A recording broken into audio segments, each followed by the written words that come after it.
টেকনাফ হইতে তেতুলিয়া, রূপসা থেকে পাথুরিয়া, প্রতিটা মাদ্রাসাকে নিজের মনে করব যে প্রতিটা মাদ্রাসা আমার। বলেন, প্রতিটা মাদ্রাসা কি বলেন? আমার। নতুন করে ওনারা নতুন বক্তব্য দিতে শুরু করেছে, নতুন করে আবার আবার সাংবাদিক সম্মেলন করে আমাদের মাদ্রাসাগুলোর বিরুদ্ধে জাতির কাছে বিষেধাগার করার চেষ্টা নতুন করে শুরু করেছেন। আমি বলি, এই নতুন করে শুরু করা আপনার এটা নতুন নয়, 14.5 বছর ধরে চলছে। আর 14.5 বছর ধরে যারা যারা মাদ্রাসা মসজিদের বিরুদ্ধে পড়ছে তারা মিশে গেছে। মাদ্রাসা মসজিদ আছে, কিয়ামত পর্যন্ত থাকবে।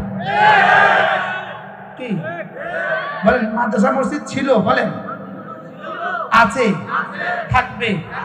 আপনারা কচুরি ফেরার মতো আসবেন আর যাবেন। কি আপনারা কচুরি ফেরার মতো কি আসবেন আর যাবেন?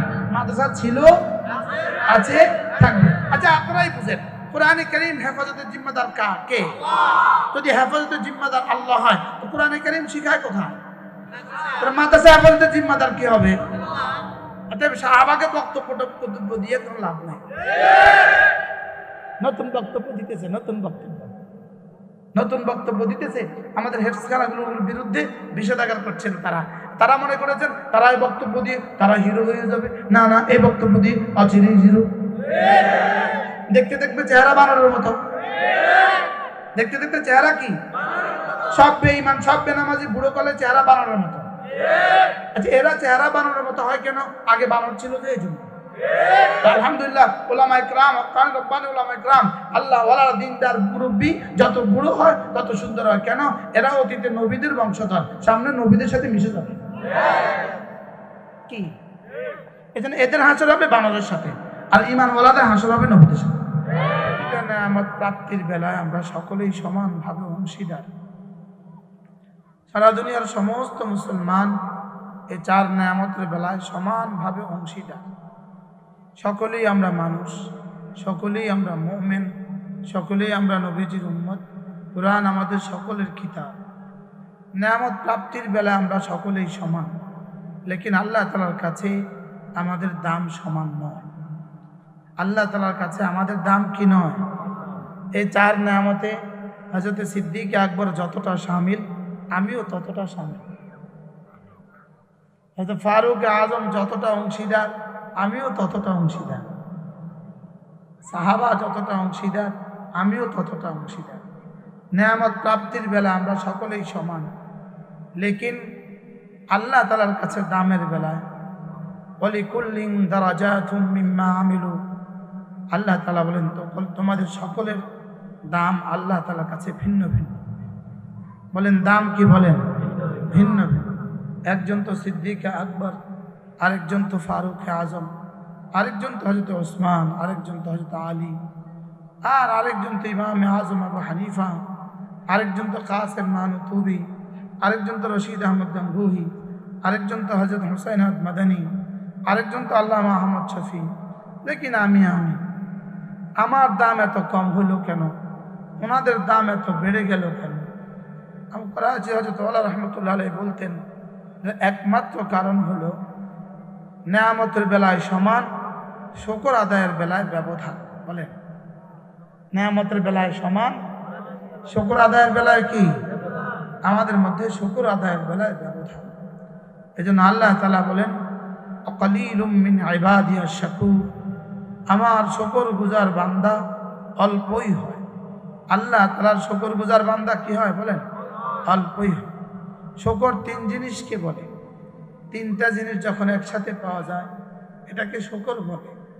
1 নম্বরে ইতরাফুন নি'মাতি বিল লিসান, জবানে নেয়ামতকে স্বীকার করা। 2 নম্বরে ইতরাফুহা বিল জিনান, দিলে দিলেও স্বীকার করা। 3 নম্বরে ওয়া তাসরিফুহা লিমারদাতি ওয়ালিহা, আল্লাহ তাআলার নেয়ামতকে আল্লাহ তাআলার মর্জি মতে ব্যবহার করা। বলেন নেয়ামতকে কি করা? আল্লাহ তাআলার মর্জি মতে ব্যবহার করা। এই 3টা যখন একসাথে পাওয়া যাবে এটাকে বলে শুকর। আর 3টা একসাথে পাওয়া গেলে ওই মানুষটাকে বলে শুকর গুজার। আল্লাহ তাআলা বলেন আকালিলুম মিন ইবাদিয়াশ শাকুর, আমার শুকর গুজার বান্দা অল্পই হয়। এজন্য বিখ্যাত মুহাদ্দিস হযরত আব্দুল্লাহ ইবনে মুবারক রাহিমাহুল্লাহ তাআলা তিনি বলতেন আল্লাহুম্মা জাআলনি মিন কিল্লাহ আল্লাহ আমাকে অল্পদের মধ্যে সুমার করে দেন। সাথীরা জিজ্ঞেস করলেন, হযরত রাসূল তো বলেছেন আল্লাহুম্মা জিদনি ওয়ালা তানকুসনি, আপনি বলেন আল্লাহুম্মা জাআলনি মিন কিল্লাহ।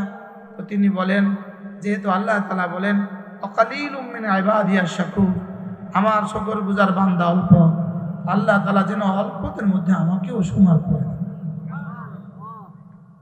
এজন্য আমার মানুষ হওয়ার নেয়ামত, আমার ইমানের নেয়ামত, আমার উম্মত হওয়ার নেয়ামত, আমার কোরআনে মাজিদের নেয়ামত, প্রত্যেকটা নেয়ামতের জন্য দিলে দিলেও শুকর আদায় করা, জবানে জবানে শুকর আদায় করা, আর আল্লাহ তাআলার দেওয়া নেয়ামতকে আল্লাহ তাআলার মর্জি মতে ব্যবহার করা।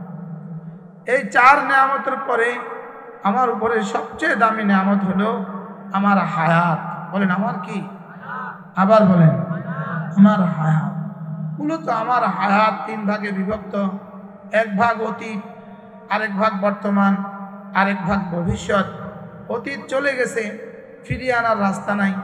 ভবিষ্যৎ কতদিন আছে জানা নাই। তাহলে আমার মূল হায়াত কোনটা? বলেন বর্তমান। আর বর্তমান হায়াতের মেকদার কদ্দুর? ভাষা বিজ্ঞানীরা বলেন পিন পয়েন্ট। এটা কাগজের মধ্যে আলপিন দেখে দিলে আলপিনের মাথাটা যেই পরিমাণ জায়গা দখল করে, আমার বর্তমান হলো এই পরিমাণ জায়গা। যেমন আমি বললাম আমি, বলেছি, হয়ে গেছে অতীত, মি এখনো বলি নাই, রয়ে গেছে ভবিষ্যৎ। এই মধ্যখানেরটা হলো বর্তমান। বলেন বর্তমান কদ্দূর? অল্প। অতীত কদ্দূর? 48 বছর অতীত। বর্তমান কদ্দূর? অল্প। ভবিষ্যৎ কদ্দূর? জানা নাই। বলেন ভবিষ্যৎ কদ্দূর? বলেন। তাহলে আমার মূল হায়াত কোনটা? আবার বলেন আমার মূল হায়াত কোনটা? বর্তমান। এই জন্যই রাসূল করিম সাল্লাল্লাহু আলাইহি ওয়াসাল্লাম উম্মতের এই সময়টাকে দামি বানাবার জন্য রাসূল সাহাবাদেরকে জিজ্ঞেস করলেন। একজনকে জিজ্ঞেস করলেন, বলো তো তোমার আখিরাত তোমার কাছে কত দূরে মনে হয়? তিনি বললেন, ইয়া রাসূল, এই তোমরা যাচ্ছ কোথায়? আমি তামাশা করতে বসি নাই।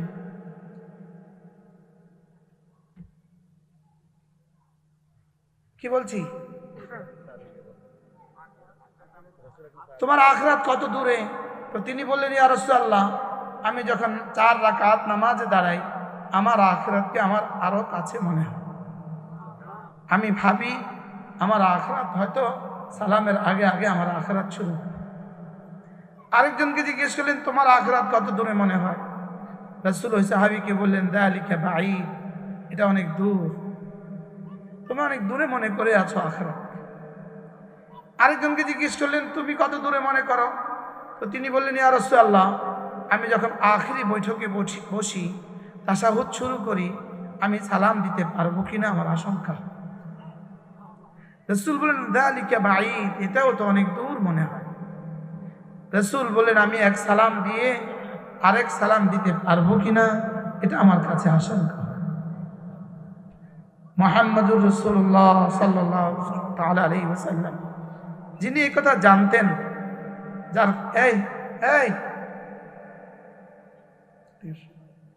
এই কানে ধরে দাঁড়াও,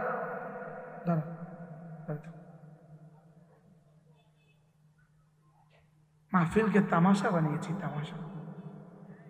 মাহফিলকে কি বানিয়েছি? আমি একজন শিক্ষক, আমার সামনে থেকে ছাত্র উঠে যাবে না, হ্যাঁ, দাঁড়িয়ে থাক। আপনারা দেখেন, এ হবে আমার মাহফিল। দাওয়াত দিলে দিবেন, না দিলে নাই। তামাশা আর নাটকে যাইতে চাই না।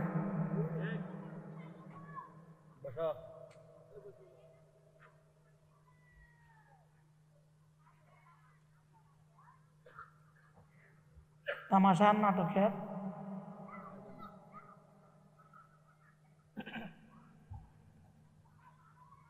রাসূল বলেন যে দুই সালামের মধ্যখানে সময়টা আমার কাছে দেরি মনে হয়। তাহলে আমার হায়াত মূলত কদ্দুর? এক সালাম থেকে আরেক সালামের মধ্যবর্তী সময়। এবার বলুন তো দেখি, আমার এই সামান্য সময়কে আমি দামি বানাবো কি দিয়ে? এবার রাসূলের তালিমাতের খুলাসা গোটা জীবনের প্রতিটা মুহূর্ত যার দামি হবে, প্রতিটা বর্তমান যার দামি তার গোটা অতীত দামি। বলেন প্রতিটা বর্তমান যার দামি, বলেন তার গোটা অতীত দামি। আবার বলেন প্রতিটা বর্তমান যার দামি তার গোটা অতীত কি? প্রতিটা বর্তমান দামি হবে কি দিয়ে? প্রতিটা বর্তমান দামি হয় তিন জিনিস দিয়ে। এক নাম্বার ঈমানের হালতে থাকা, 2 নাম্বার জিকিরের হালতে থাকা, 3 নাম্বার গুনাহ থেকে বেঁচে থাকা। বলেন বলেন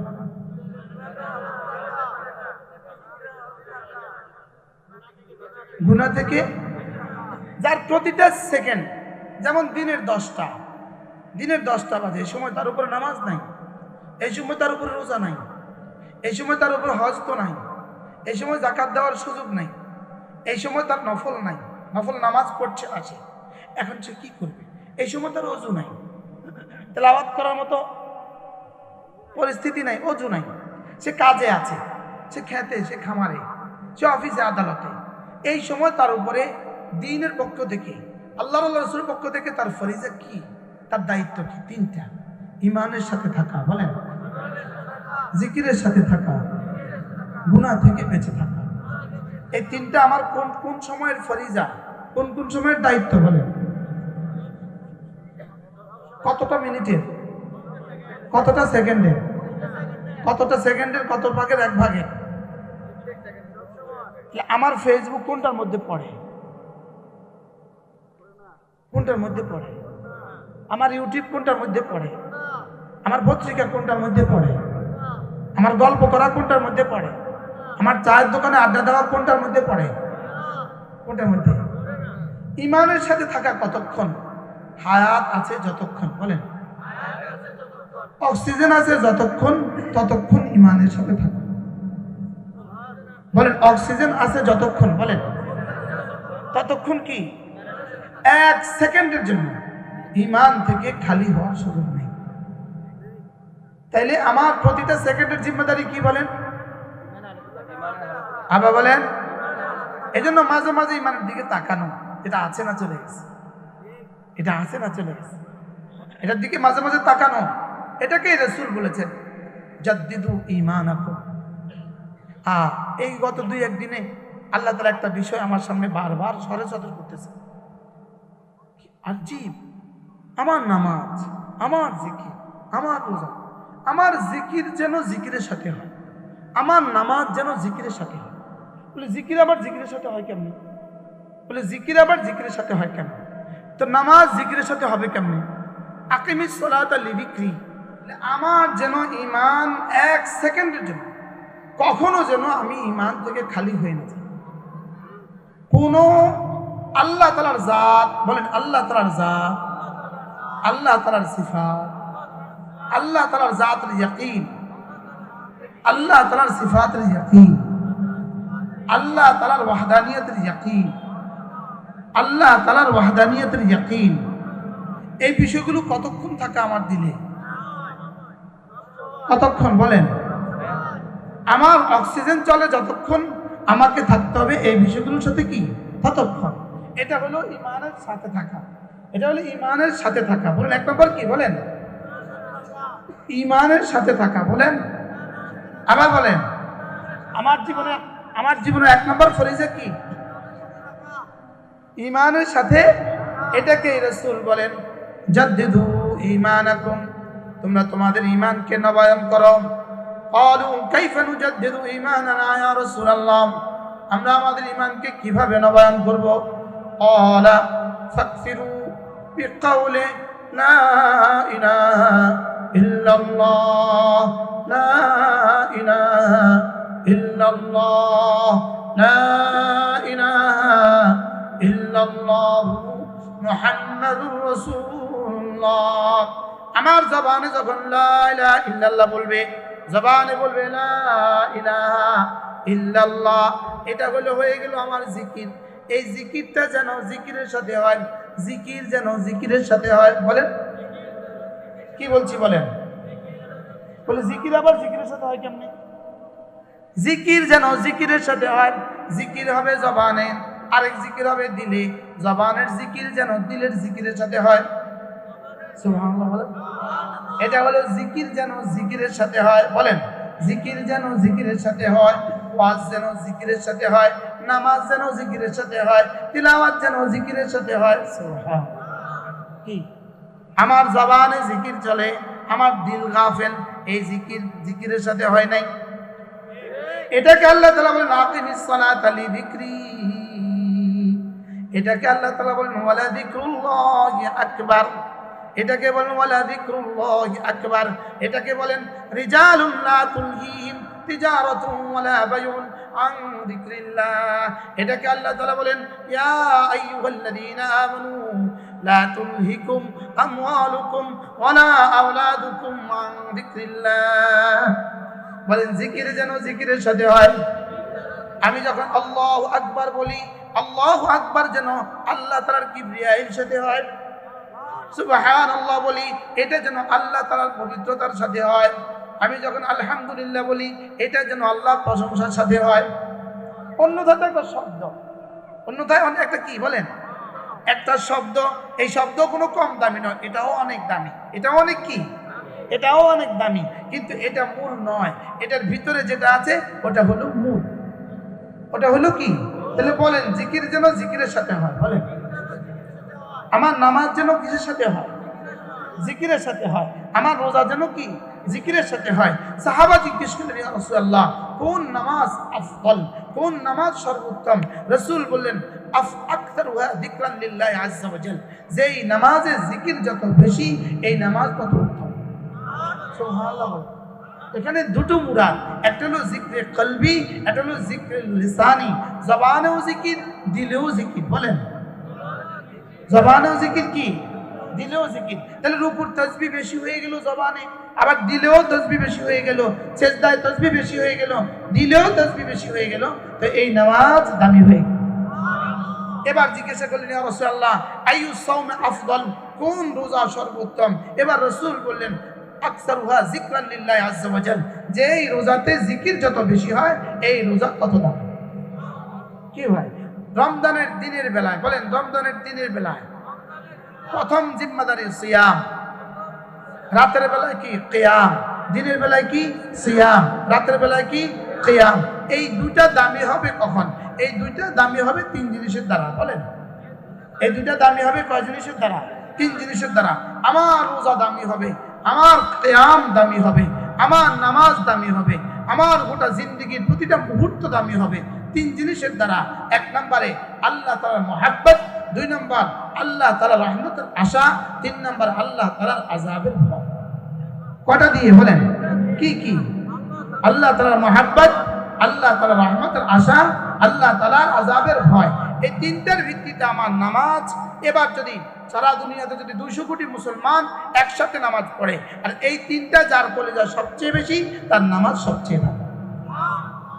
এবার 200 কোটি মুসলমান একসাথে রোজা রাখলো, এই তিনটা যার কলেজা যত বেশি, তার নামাজ তত দাম, তার রোজা তত দাম। এখন আপনি কি আপনার নামাজকে সর্বশ্রেষ্ঠ করতে চান কিনা? আমি আমার রোজাটাকে সর্বশ্রেষ্ঠ করতে চাই কিনা? বলেন যে আমি সবচেয়ে বেশি দামি হয়ে যাই, তাহলে আমাকে কি করতে হবে? এই তিন জিনিসের ইস্তেহজার করতে হবে। এক নাম্বার, আমাকে কেউ জিজ্ঞেস করবে রোজা রাখছেন কেন, আপনি রোজা রাখছেন কেন? এর প্রথম উত্তর দিব ইমতিসালান লিআমরিল্লাহ, আল্লাহ তাআলার হুকুম পালনের জন্য। বলেন কেন? বলেন দুই নাম্বার ইত্তিবা'আল সুন্নতি রাসূলিল্লাহ, রাসূলের সুন্নতের ইত্তিবা করার জন্য। এই দুইটা হলো বাহিরের কারণ। এবার ভিতরের তিন কারণ, ভিতরের তিন কারণ। আচ্ছা আপনি আল্লাহর হুকুমটা মানলেন কেন? আপনার হুকুম, আল্লাহর হুকুমটা আপনি মানলেন কেন? রাসূলের সুন্নাতটা আপনি মানলেন কেন? এটার উত্তর তিনটা। আল্লাহ আপনার ভালোবাসায়, আপনার জান্নাতের আশায়, আপনার আযাবের ভয়। আমি কি বুঝাইতে পারছি? হ্যাঁ, যদি মুসলমানকে এগুলো বলাইতে পারতাম, কাগজ কলম দিয়ে লিখে লিখে দিতে পারতাম। হ্যাঁ, আপনারা দেখে থাকবেন গতকালকে আমার একটা প্রোগ্রাম হয়েছে দুপুরবেলা, আমি এখানে চক ডাস্টার দিয়ে লিখে লিখে বলছি, চক ডাস্টার দিয়ে লিখে লিখে ওই ওয়াজ বহুত করছি। এবার চক ডাস্টারে কি সামনে আমার মাহফিলে আমি এখানে একটা হোয়াইট বোর্ড লাগাও আর কলম লাগাও, বলেন আল্লাহর মহাব্বত, আল্লাহর রহমতের আশা, আল্লাহর আযাবের ভয়। আবার বলেন আল্লাহর মহাব্বত, বলেন আল্লাহর রহমতের আশা, আল্লাহ তাআলার আযাবের ভয়। এই তিনটা উম্মতের কলিজায় দেওয়া ছাড়া উম্মত নামাজ ধরবে না। এই তিনটা উম্মতের কলিজায় দেওয়া ছাড়া উম্মত রোজা রাখবে না। এই তিনটা উম্মতের কলিজায় দেওয়া ছাড়া উম্মত মোবাইল ছাড়বে না। উম্মত মোবাইল ছাড়বে না। এই তিনটা উম্মতের কলিজায় সাফাই করো। এই তিনটা, এক নম্বরে আল্লাহর মহাব্বত দিলে ঢুকো। আল্লাহর মহাব্বত, বলেন কি বলেন? আল্লাহর মহাব্বতে, আল্লাহর রহমতের আশা, আল্লাহ তাআলার আযাবের।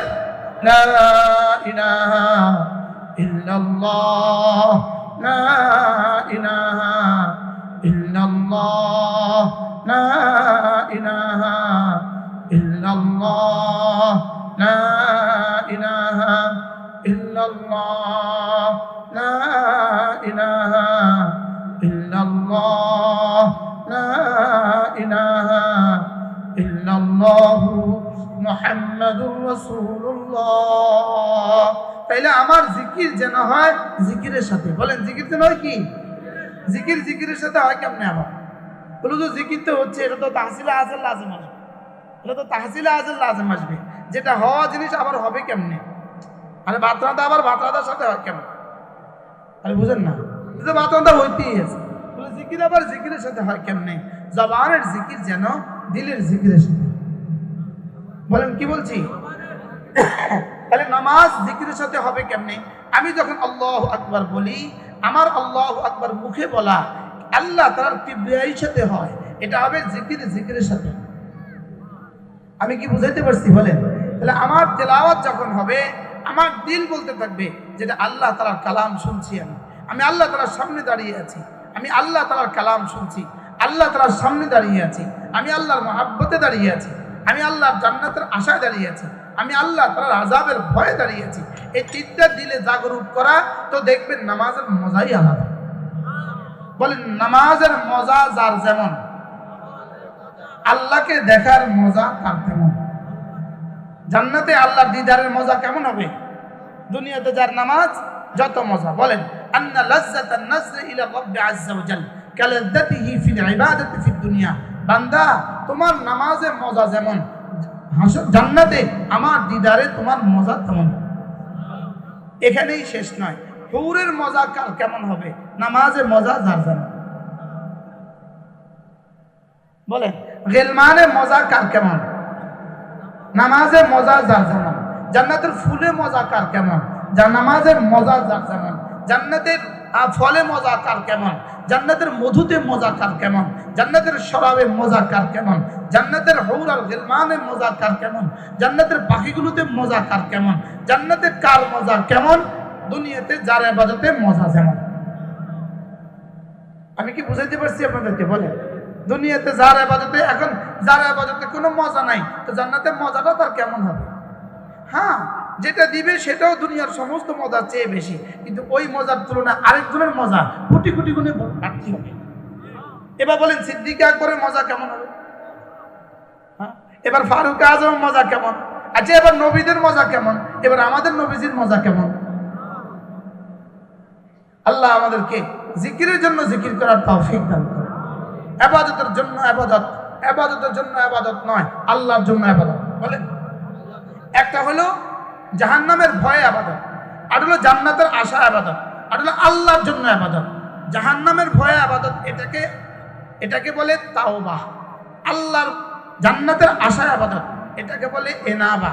আল্লাহর জন্যই ইবাদত, এটাকে বলে আওবা। বলেন এটাকে কি বলে? আমগোটা কোনটা আছে?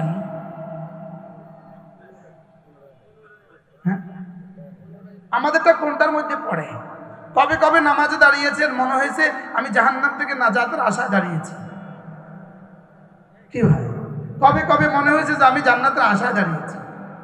কবে কবে মনে হয়েছে রব্বে কারীম, জাহান্নাম বুঝি না, জান্নাত বুঝি না, আমি তোমাকে পাওয়ার আশায় দাঁড়িয়েছি? কথা বলে হ্যাঁ, এই কথাগুলোকে মাঝে মাঝে বোঝা উচিত কিনা? বলেন মাঝে মাঝে কি, মাঝে মাঝে বোঝা উচিত। এই জন্য কোনো না কোনো আল্লাহওয়ালার সাথে সম্পর্ক জোড়া, কোনো না কোনো আল্লাহওয়ালার সাথে সম্পর্ক কি করা? বলেন জোড়া। কোনো না কোনো আল্লাহওয়ালার সাথে সম্পর্ক কি? জোড়া। এখন হাওয়া চলতেছে, এটার হাওয়া, হাওয়া এখন হাওয়া চলতেছে, যদি কোনো আল্লাহওয়ালার সাথে না জোড়েন আপনার ইমান বাঁচানো কঠিন হবে। আপনার ইমান বাঁচানো কি হবে বলেন? আপনার ইমান বাঁচানো কঠিন হবে। আপনি বেশি দূর যেতে পারেন না, আপনি আপনার মহল্লার ইমামের সাথে জোড়েন। আপনি আপনার মহল্লার আল্লাহ আপনি আপনার মহল্লার ইমামের সাথে জোড়েন, আপনি আপনার গ্রামের হুজুরের সাথে জোড়েন। আশা করা যায় যদি আপনি কোনো আল্লাহ ওয়ালা আলেমে দ্বীনের সাথে জুড়ে থাকেন তো ইনশাআল্লাহ আশা করা যায় দাজ্জালের ফিতনা আপনি বেঁচে যাবেন। বলেন না ইনশাআল্লাহ? আপনার ছেলে বানর হবে না। বলেন, আপনার ছেলে কি হবে না? আপনার মেয়ে বানর হবে না, আপনার ছেলে বানর হবে না। আর না হয় অচিরেই দেখতে দেখতে দেখবেন ছেলে বানর হয়ে গেছে। ছেলে কি হয়ে গেছে? বলে হুজুর ছেলে বানর হয়ে গেছে মানে কি? ও তো পড়ছে, বিজ্ঞানের দৃষ্টিতে চারপাশ দেখে ও পড়ে ফেলছে, তাই সে বানর থেকে আসা, তো সে তার আপনার বুড়ো বেলায় সে আপনার সাথে বানরের মতো আচরণ করবে। কি হয়? তাইলে কি বুঝা গেছে? কোন আল্লাহওয়ালার সাথে জুড়ে থাকা ছাড়া আর বাঁচার কোনো রাস্তা কি? আবার বলেন, কোন আল্লাহওয়ালার সাথে জুড়ে থাকা ছাড়া বাঁচার কোনো কি নাই? রাস্তা নাই। এই জন্য আমি প্রতিদিন বলে থাকি মাদ্রাসা ফ্যাক্টরি। বলেন, মাদ্রাসা কি? মসজিদ গোডাউন। আমরা যারা বক্তারা আছি, আমরা যারা ওলামা একরাম আছি, আমরা হোলসেলার।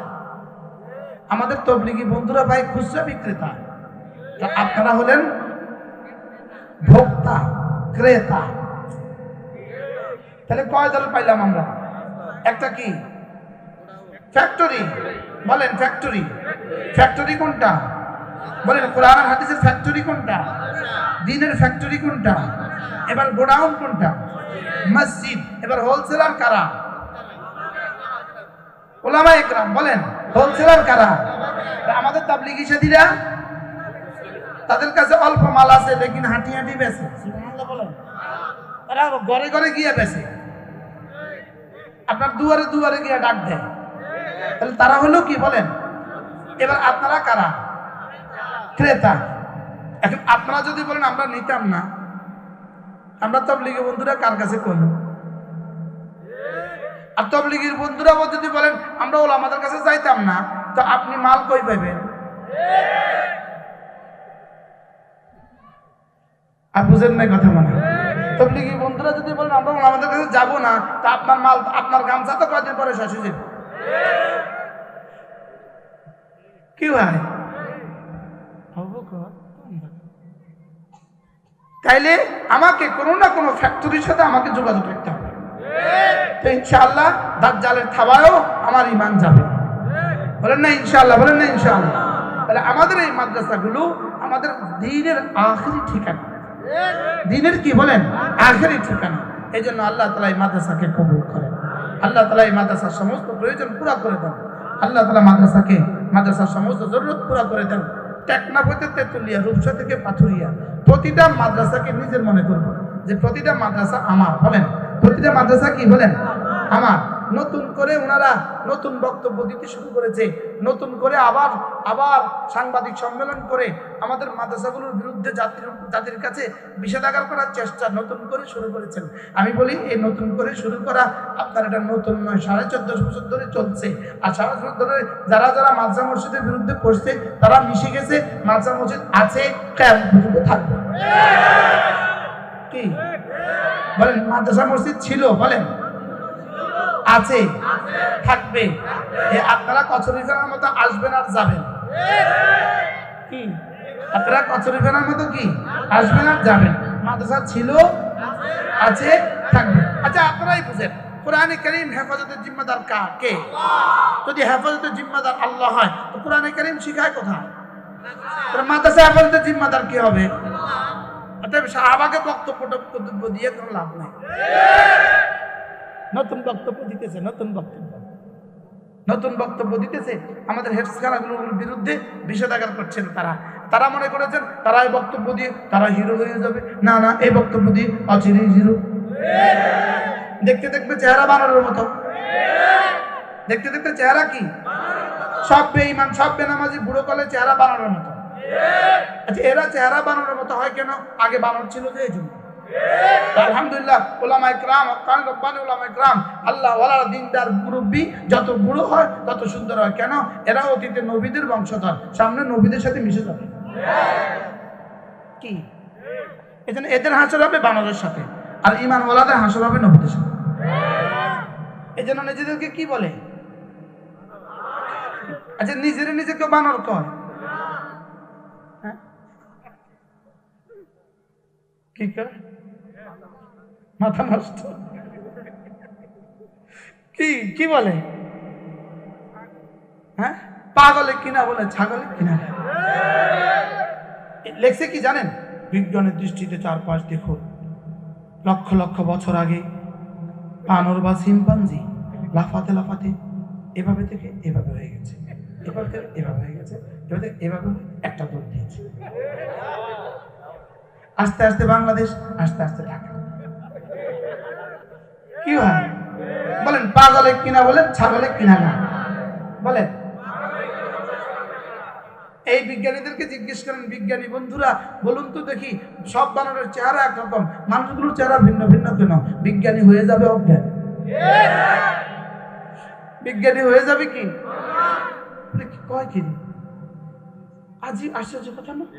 এই সব বানরের চেহারা কি? সৌদি আরবে আলসুদা গেছেন, আপনি কি জানেন? আলসুদা গেছেন? আলসুদা গেছি আমি। আপনি গেছেন? পৃথিবী থেকে 36,000 কিলোমিটার উপর, 36,000 ফিট উপরে এক শহর। ওই শহরে মানুষের তো বানর বেশি, হাজার হাজার বানর আছে। সবগুলো চেহারা একরকম, সবগুলো চেহারা কি একরকম? তাহলে বোঝা গেছে বানর সবগুলো চেহারা একরকম, এই জন্য বেঈমান সবগুলোর চেহারা একরকম। কি আল্লাহ আমাদেরকে বুঝ দান করেন। আমি তো সিদ্ধান্ত নিব, আমার ছেলে মেয়েকে আমি এই বানরিয়া ফোড়া ফোড়াতাম না। বলেন ইনশাআল্লাহ, ইনশাআল্লাহ, ইনশাআল্লাহ, ইনশাআল্লাহ। হাত উঠাইয়া ওয়াদা করলাম ভাই, ছেলে মেয়েকে দিন শিখাইয়া মরতে চাই সবাই। ছেলে মেয়েকে দিন শিখাইয়া, বলেন ছেলে মেয়েকে দিন শিখাইয়া, ছেলে মেয়েকে দিন শিখাইয়া পরেরটা কোন? মরতে চাই সবাই। আল্লাহ তাওফিক দান। ছেলে মেয়েকে দিন শিখাবো তো ইনশাআল্লাহ। আচ্ছা, যদি খোদা না খাস্তা আপনার মেয়েটা বানর হয়, আমাদের অবস্থা কি হবে? আপনার ছেলেটা যদি বানর হয় তো অবস্থা কি হবে? তো বুড়ো কালে বলবেন, ছেলের কাছে কিছু চাইবেন, ছেলেকে বানরে কি বাপের কিছু দেয়? বানরে বাপের দেয় না, বানর বাপের থেকে চিনে এলো। আচ্ছা, বানরের বাপ চিনে? বানরের বাবা চিনে? বানর জিজ্ঞেস করেন, বানর who is the your father? তোমার ফাদার কে? বলবো আই ডোন্ট নো। কি বলবো বলেন? না না, আমি চিনি না। আসলে বানরের বাপ নাই, না জানা নাই। নিজেদেরকে যারা বানর বলে এদের বাপ জানা নাই। এদের বাপ কি নাই বলেন? বাপ জানা নাই, এদের তো বাপ বানর বানর বাস পেতেছে। আমাদের তো আব্বা জানা আছে। আমাদের তারেক জামিল সাহেব নিজের আব্বা থেকে আদম আসলাম পর্যন্ত সিলসিলা করতে পারে। মধ্যখানে বানর নাই, মধ্যখানে কি নাই বলেন? বানর, বানর মধ্যখানে বানর নাই। আল্লাহ মেহেরবানি করে আমাদেরকে বুঝ দান করেন। আমরা আমাদের ছেলে মেয়েদেরকে দিন শিখাবো তো ইনশাআল্লাহ। নিজের আকলকে জিজ্ঞেস করেন, নিজের বিবেককে জিজ্ঞেস করেন। আপনার ছেলে যদি দিন হারা হয়, আপনার মেয়ে যদি দিন হারা হয়, আপনার ছেলে মেয়ের ফিউচার কি হবে? এই জন্য নিয়ত বানান ইনশাআল্লাহ, আমি আমার ছেলেকে দিন শিখাবো, আমি আমার মেয়েকে দিন শিখাবো। বলেন না ইনশাআল্লাহ? এখন দিন শিখাবার মার কাজ কোনটা? আর যদি কেউ বলে মাদ্রাসা বাদ দিয়ে দিন শিখবো, তো এরা হলো বড্ড পাগল। এরা মেডিকেল কলেজ বাদ দিয়ে ডাক্তার হবে, কি রোগী মেরে ফেলবে, এরাও মানুষের ঈমান নিয়ে যাবে। কি হয়? এই জন্য মেডিকেল কলেজ বাদ দিয়ে যেমন ডাক্তার হওয়া যায় না, বুয়েট বাদ দিয়ে যেমন ইঞ্জিনিয়ার হওয়া যায় না, মাদ্রাসা বাদ দিয়ে হাফেজ আলেম হওয়া যায় না। মাদ্রাসা বাদ দিয়ে কি হওয়া যায় না বলেন? এই জন্য সুকৌশলে যত ফিতনা আসতেছে, সব ফিতনার মূল উৎস হলো এক জায়গায়, ওলামাদের থেকে জাতিকে বিচ্ছিন্ন করা। ওলামাদের থেকে জাতিকে কি করা? ওলামাদের থেকে জাতিকে বিচ্ছিন্ন করার অর্থ কি? রাখাল থেকে ছাগলকে বিচ্ছিন্ন করা। রাখাল থেকে ছাগলকে বিচ্ছিন্ন করলে ছাগলের ফিউচার যেমন, ওলামাদের থেকে জাতিকে বিচ্ছিন্ন করলে জাতির ফিউচার তেমন। কি ভাই? রাখাল থেকে ছাগলকে বিচ্ছিন্ন করলে ছাগল কি? বাঘের কি? লোকমা। বাঘের কি? লোকমা। ঠিক জাতিকে ওলামা উম্মত থেকে বিচ্ছিন্ন করলে শয়তানের লোকমা, দাজ্জালের লোকমা। আল্লাহ আমাদেরকে হেফাজত করেন। নিয়ত করেন, নিয়ত করেন, শুধু ওয়াজের জন্য ওয়াজ নয়, আমি তো আগেই বলছি, ওয়াজের জন্য ওয়াজ নয়, বক্তৃতার জন্য বক্তৃতা নয়, নিজের জীবনকে ঘুরান যে আমি কোনো আল্লাহওয়ালাকে ভালোবাসবো। বলেন না ইনশাআল্লাহ। আমি কোনো আলেমে দ্বীনের সাথে সম্পর্ক করব, আমি কোনো আলেমে দ্বীনের সাথে কি করব, আমি কোনো আলেমে দ্বীনের সাথে সম্পর্ক, আমি কোনো মাদ্রাসার সাথে জুড়ে যাব। বলেন ইনশাআল্লাহ। মাদ্রাসাতে জুড়তে হয় 1 নম্বর ভালোবেসে, 1 নম্বর ভালোবেসে জুড়তে হয়, 2 নম্বরে সন্তান দিয়ে জুড়তে হয়, 3 নম্বরে মাল দিয়ে জুড়তে হয়। সুবহানাল্লাহ বলবেন না। 1 নম্বরে কি দিয়ে জুড়তে হয়? ভালোবেসে জুড়তে হয়। তো আপনার কাছে আর কিছু নাই, তো ভালোবাসা তো দিতে পারবেন। 2 নম্বরে কি দিয়ে জুড়বেন? সন্তান যদি না থাকে তো কি করবেন? মাল দিয়ে জুড়বেন। তাহলে মাদ্রাসাকে বাঁচাতে হবে কটা জিনিস দিয়ে? কি দিয়ে? ভালোবাসা দিয়ে, দোয়া দিয়ে, সন্তান দিয়ে, মাল দিয়ে। আপনাদের এই মাদ্রাসা আপনাদের চোখের সামনে, আল্লাহ তাআলা এই মাদ্রাসাকে হেফাজত করেন। আমাদের তাহের সাহেব হুজুর আমাদের খাতুন, আল্লাহ তার হায়াতের মধ্যে বরকত দান করেন।